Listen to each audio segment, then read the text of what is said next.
Hi, and welcome to my video. Today I'm going to show you how to install a KSM-440ADM replacement CD-ROM drive in your original PlayStation. First thing, of course, you want to do is you want to make sure that it's off.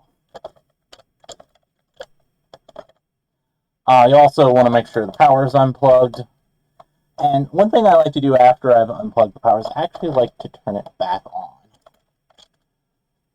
And then turn it back off. And the reason I do that is it drains off any of the additional electricity and capacitors inside the power supply. You still shouldn't touch the capacitors or anything in the power supply with your bare hands. This is a safety thing. That way, if you accidentally do brush up against something, you won't hurt yourself as bad. Now, let's remove the disc. And the reason you want to make sure you remove the disc first is if you attempt to lift the lid up without removing the disc drive will actually stick to the disc, and then it'll try to lift it up off the heat shield, and it'll pull some cables, and you don't want to do that. So go ahead and remove the lid, and here you'll see our KSM-440ADM CD-ROM drive. I don't know if this is an original OEM one or not. This is a cheap PlayStation I bought off eBay. Sole purpose of testing these CD-ROM drives. So, first thing you want to do is you want to unplug the data cable. Now you can go ahead and lift up your CD-ROM drive. And you'll note that on the heat shield there are 3 metal dowels sticking out. And if we look back at our drive, you'll see that there's also 3 rubber feet. So, what happens is these little rubber feet go over the metal dowels.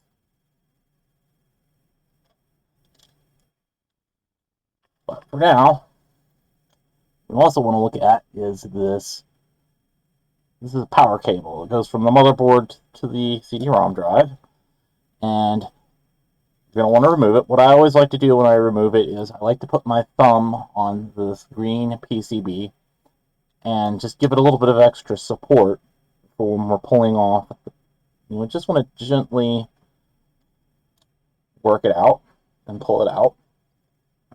And the reason I do that is sometimes it can take a little bit of force to get that power cable to disconnect, and I don't trust the solder joints to stay fully intact on some of the more cheaply made replacement drives.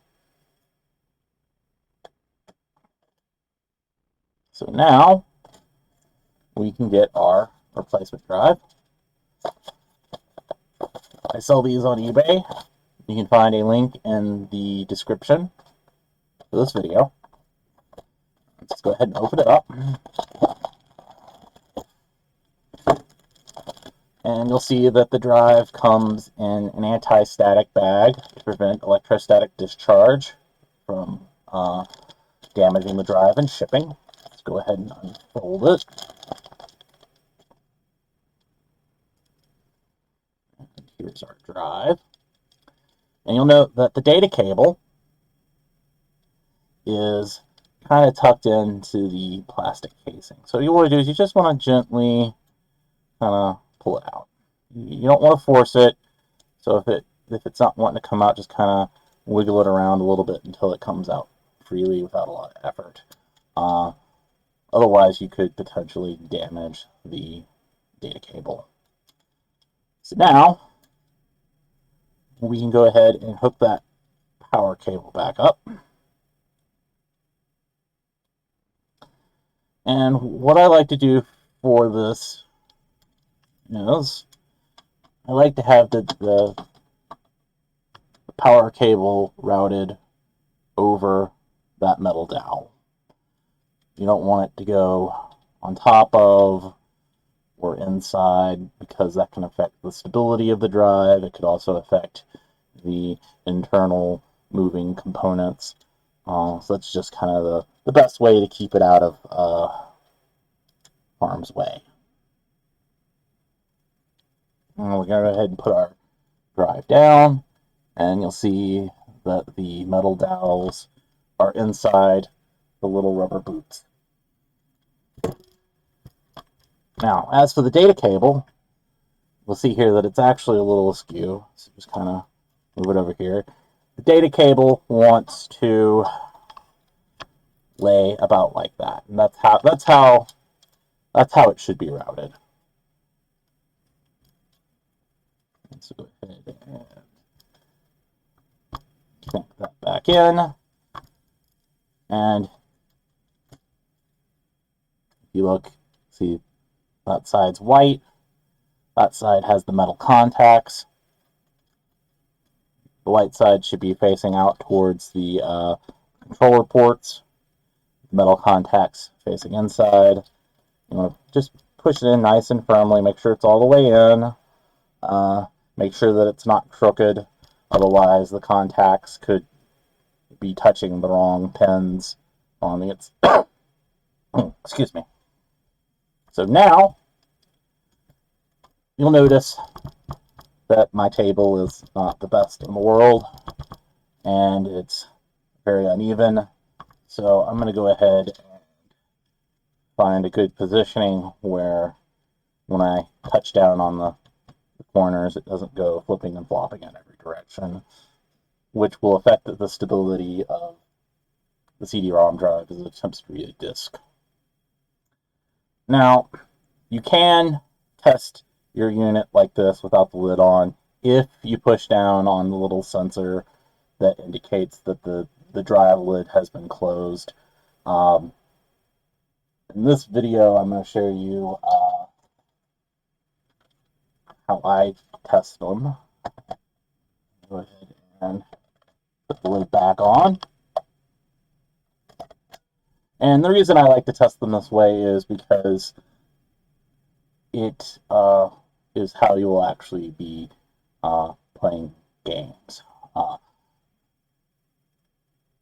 Probably about 2% of the drives will not run correctly without this lid being in between it and the heat shield. I don't know why.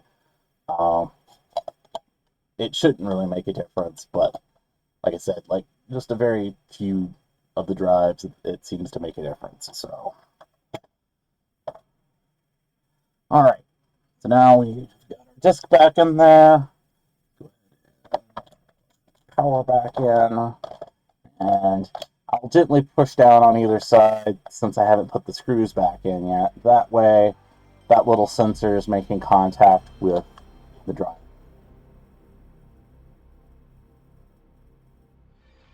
And you'll see that it is now reading the copy protection region code SCEA, which is for North America.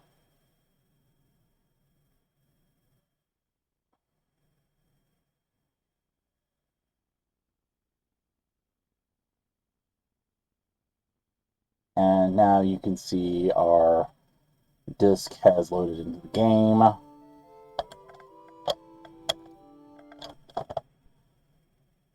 And the drive is working. Now, of course, obviously, you're going to want to test it with multiple games. I particularly like testing it with the CD because the CD is kind of picky, and if a drive is bad, this is the one that usually picks it up. You also will want to make sure that you load into something that has an FMV sequence, just to make sure that there isn't any stuttering. And that's pretty much it. Thank you for watching my video.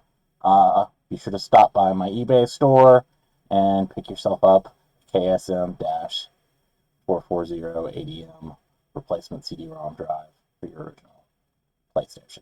Thank you.